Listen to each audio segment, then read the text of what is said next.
Biblical baptism. Now you say, what does biblical baptism mean? So according to the Bible, how do you get scripturally baptized? Well, it happens after you believe.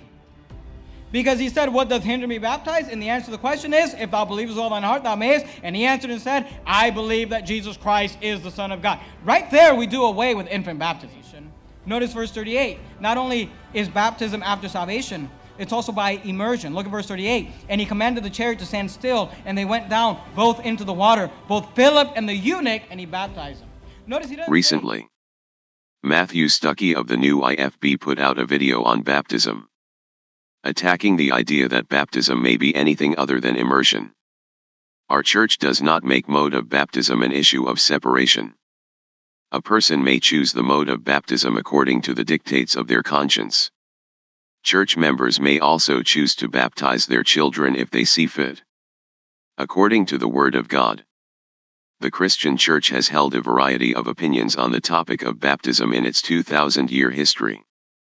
The problem in the IFB world is that you must hold their position on baptism by immersion only, or you are not even a Christian. You are ridiculed as being stupid, or even unsaved. Seldom is the IFB world challenged on this, as those outside this way of thinking are generally willing to accept the differences and focus on more important matters, like the person of Jesus Christ and the new birth. This lack of response is mistaken by the IFB world as a sign of weakness, that we don't have an answer. Nothing could be further from the truth. Nearly a year ago, Pastor Jeff Dollar put out a series of videos on the topic in answer to similar accusations from other new IFB preachers. In this, many of the arguments for other modes of baptism are presented. We closed the video series with a challenge.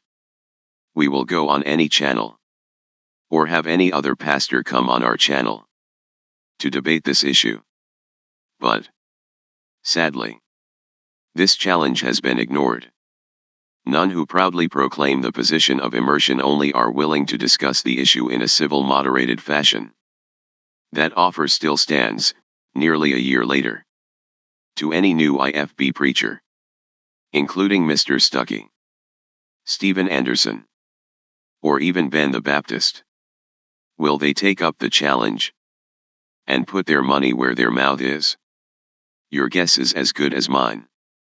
It is much easier to pontificate their position unchallenged from the safety of YouTube, and discourage their people from looking at the other side.